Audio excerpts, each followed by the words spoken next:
नमस्कार। देवरिया की आवाज रेडियो केसरी से प्रस्तुत है स्थानीय हालचाल। पहले मुख्य हालचाल।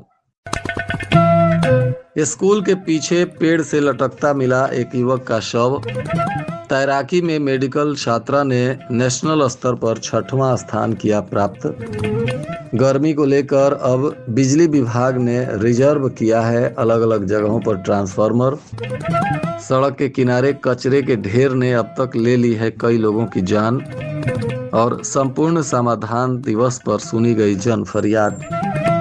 स्थानीय हालचाल के इस अंक के साथ मैं निकेत मिश्र। अब हालचाल विस्तार से। भटनी बाईपास मार्ग पर स्थित एक स्कूल के पीछे रविवार की सुबह पेड़ पर एक युवक का शव लटकता हुआ लोगों ने देखा तो पूरे इलाके में हड़कंप मच गया। आसपास के लोगों ने इसकी जानकारी पुलिस को दी। मौके पर पहुंचकर पुलिस ने पेड़ से लटकते हुए शव को उतारा। युवक की पहचान रामपुर खुरहुरिया निवासी सूरज राजभर के रूप में की गई। परिजनों ने हत्या की आशंका जाहिर करते हुए जांच की मांग की है। बताया जा रहा है कि मृतक का शव जेडी पब्लिक स्कूल के पीछे पेड़ से लटकता हुआ देखा गया। फिलहाल पुलिस अब एक एक बिंदुओं पर अनुसंधान कर रही है और जल्द ही इस कांड का उद्भेदन करने का दावा भी कर रही है। आयुषी कुमारी जो मेडिकल की छात्रा है, बताया जा रहा है कि यह खेल में भी परचम लहरा रही है। खेलो इंडिया अस्मिता विमेंस तैराकी की नेशनल प्रतियोगिता में राष्ट्रीय स्तर पर 6वां स्थान प्राप्त कर जनपद और क्षेत्र का नाम रोशन किया है। इस उपलब्धि पर मेडिकल कॉलेज में भी खुशी का माहौल है। बाराबंकी जिले की रहने वाली आयुषी सिंह महर्षि देवराहा बाबा मेडिकल कॉलेज में MBBS तृतीय वर्ष की छात्रा है। शुरू से ही उनका तैराकी में रुचि है और वह रविंद्र किशोर शाही स्पोर्ट्स स्टेडियम में प्रैक्टिस करती हैं। 21 मार्च को हरियाणा में आयोजित खेलो इंडिया अस्मिता विमेंस प्रतियोगिता में आयुषी ने ओपन वर्ग की 200 मीटर व्यक्तिगत मेडले में चौथा स्थान प्राप्त किया था। प्रदर्शन के आधार पर उनका नेशनल के लिए चयन हुआ था और 3 दिन पहले नेशनल प्रतियोगिता जो गुजरात के अहमदाबाद स्टेडियम में हुई थी उसमें आयुषी ने 6वां स्थान प्राप्त किया है। अब उनके सभी जानने वाले लोगों ने उन्हें बधाई और शुभकामनाएं दी हैं। रुद्रपुर में सड़क के किनारे कचरे का लगा हुआ ढेर आए दिन दुर्घटनाओं को अंजाम देता है। कई लोगों की जान जा चुकी है, उसके बाद भी विभाग यहां कचरा डंप करने से बाज नहीं आ रहा है। बताया जा रहा है कि नंद वर्ष 2023 में रुद्रपुर में कचरे के ढेर में सड़क के किनारे आग लगने से बाप बेटा समेत 3 लोगों की मौत हो गई थी। उस समय भी रुद्रपुर पिडरा मार्ग पर मजना नाला के पुल के पास ही हादसा हुआ था। रुद्रपुर पिडरा मार्ग पर मजना पुल के पास नगर पंचायत का कचरा गिराया जाता है। 2023 में जोगिया बुजुर्ग गांव के पास गेहूं का डंठल जलाने से कई खेतों में आग पकड़ ली। तेज हवा के चलते आग की लपटें रुद्रपुर नगर से सटे खजुहा गांव तक आ गई। इस बीच मजला नाले के पास कचरे में आग पकड़ लिया। बताया जा रहा है कि इसी दौरान बाइक से पिता पुत्र जा रहे थे और इनकी जलकर मौत हो गई। आग की लपटों और धुएं से मजना पुल के पास अंधेरा छा गया और वहां से गुजर रहे गोरखपुर जनपद के गजपुर गांव के रहने वाले गुलाब कसौधन, उनका बेटा विशाल कसौधन आग में घिर गए और बुरी तरह से झुलस गए, जिससे उनकी मौत हो गई। वहीं सिलहटा गांव के रहने वाले गोपीचंद सिंह का पुत्र सोनू सिंह भी साइकिल से रुद्रपुर कोचिंग के लिए जा रहा था, वह भी आग की लपटों में घिर गया। परिजन उसे हॉस्पिटल में भर्ती कराए, उसकी भी इलाज के दौरान मौत हो गई।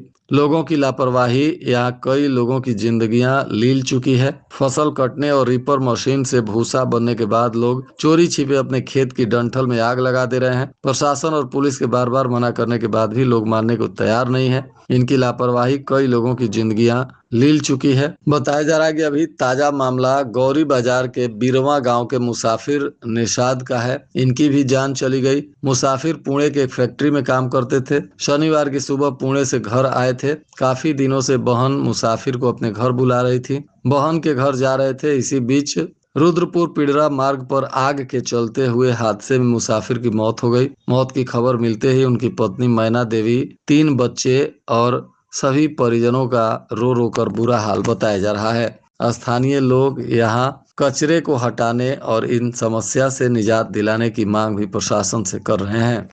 विभाग के लाख प्रयास के बाद भी गर्मी का मौसम शुरू होते ही बिजली की समस्या उपभोक्ताओं को झेलनी पड़ रही है। जैसे जैसे मौसम का पारा चढ़ रहा है, वैसे वैसे लोकल फॉल्ट, बार बार ट्रिपिंग और लो वोल्टेज तथा ट्रांसफार्मर के जलने का क्रम जारी हो गया। देखते हुए भटवलिया स्थित वर्कशॉप में अब विद्युत विभाग ने रिजर्व में ट्रांसफार्मर को रखा है। मौसम में हो रहे बदलाव और बढ़ती हुई गर्मी को देखते हुए जिला मुख्यालय स्थित भटवलिया वर्कशॉप में जले हुए ट्रांसफार्मर की मरम्मत के लिए भी वर्कशॉप में कर्मचारी जुटे हैं। भीषण गर्मी और बरसात के महीने में जिले में आए दिन ट्रांसफार्मरों में फूंकने का सिलसिला शुरू हो जाता है। इसी को लेकर विद्युत विभाग अलर्ट होकर काम कर रहा है ताकि लोगों को सुविधा दी जा सके।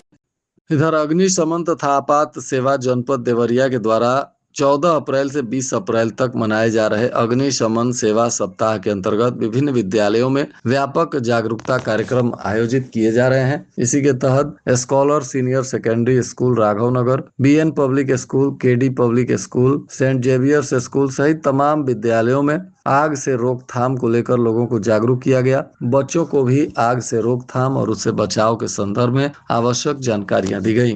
आज सदर तहसील में आयोजित समाधान दिवस में अक्षय तृतीया के दिन होने वाले संभावित बाल विवाह की रोकथाम, प्रचार प्रसार और बाल विवाह पर प्रतिबंध लगाए जाने हेतु जन जागरण अभियान भी चलाया गया। पुलिस अधीक्षक के निर्देश पर बनकटा थाना की पुलिस ने मुखबिर की सूचना पर चेक पोस्ट रामपुर बुजुर्ग से एक चरपहिया वाहन सेंट्रो एक्सो गाड़ी को पकड़ा, जिसके अंदर से 4 पेटी बियर और 6 बोतल स्ट्रॉन्ग स्टेप सुपीरियर विस्की के साथ 2 आरोपियों को गिरफ्तार किया गया। पकड़े गए आरोपियों में प्रशांत कुमार पुत्र राम नरेश सिंह, यह मुजफ्फरपुर बिहार के केशवपुर गांव का रहने वाला बताया जा रहा है। दूसरा प्रिय रंजन कुमार पुत्र जितेंद्र कुमार मिश्रा, यह भी मुजफ्फरपुर के सरैया थाना के गिजांस गांव का रहने वाला बताया जा रहा है। दोनों को गिरफ्तार कर इनकी गाड़ी को भी जब्त करने के बाद पुलिस इन पर आबकारी अधिनियम के तहत कार्रवाई कर रही है।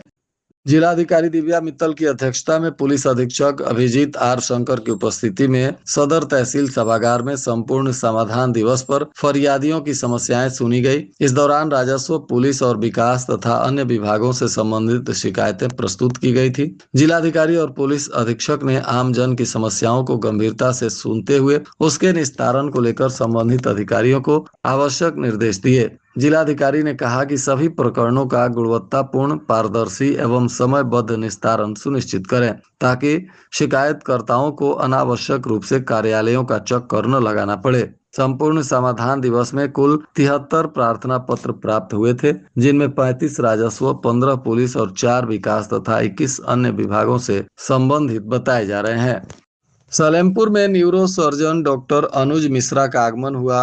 वे अब सलेमपुर नगर में अपनी विशेष ओपीडी संचालित करेंगे। इस पहल से क्षेत्र के लोगों को हड्डी एवं जोड़ संबंधित रोगों के इलाज के लिए दूर से शहरों में नहीं जाना पड़ेगा। बताया जा रहा है कि गणमान्य लोगों और स्थानीय नागरिकों ने माल्यार्पण कर डॉक्टर अनुज मिश्रा के आगमन पर उनका स्वागत किया। इस अवसर पर सभासद रवि भूषण उर्फ सुड्डू बघेल ने उनका स्वागत करते हुए सलेमपुर नगर को अब स्थानीय स्तर पर हड्डी रोग विशेषज्ञ की सुविधा मिलने से डॉक्टर साहब का आभार भी व्यक्त किया।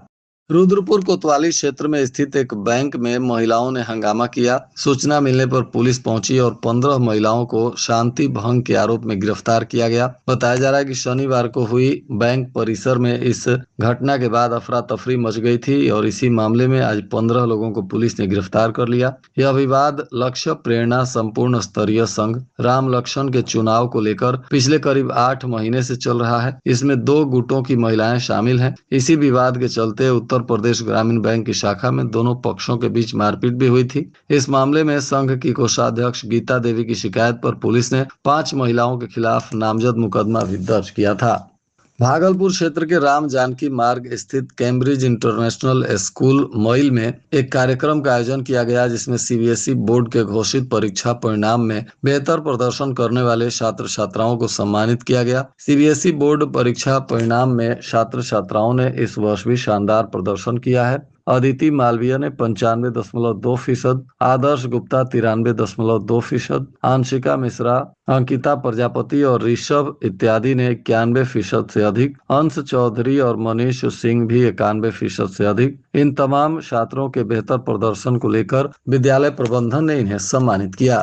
आपके गली मोहल्ले में साइकिल पर लाउड स्पीकर बांधे फेरी वाले अक्सर पुराने मोबाइल के बदले नए बर्तन, कपड़े सहित घरेलू सामान देते नजर आ रहे हैं। ऐसे में घर में कूड़े के ढेर में पड़े इन मोबाइल के बदले लोग चमचमाते सामान देकर खुश हो जाते हैं। लेकिन क्या आपने कभी सोचा है कि रद्दी के तौर पर फेंके गए आपके मोबाइल फोन में आपका सारा निजी डेटा सुरक्षित रहता है। इसी डेटा को बेचकर फेरी वाले मोटी कमाई करते हैं और आपकी निजी जानकारी साइबर अपराधियों तक पहुंच जाती है। इसके बाद शुरू होता है फ्रॉड कॉल और ओटीपी ठगी का खेल। गांव में घूमकर ये फेरी वाले पुराने स्मार्टफोन के बदले बर्तन, कपड़ा, रसोई के सामान आदि देते हैं। अक्सर ग्रामीण अंचल की महिलाएं घर में पड़े पुराने स्मार्टफोन को इनके हाथों देकर सामान खरीद लेती है। कबाड़ के बदले नए सामान पाकर परिवार खुश हो जाता है, लेकिन यही मोबाइल आगे चलकर बड़ी साइबर ठगी का कारण बन सकता है। विशेषज्ञों के अनुसार पुराने मोबाइल में फोटो, वीडियोज,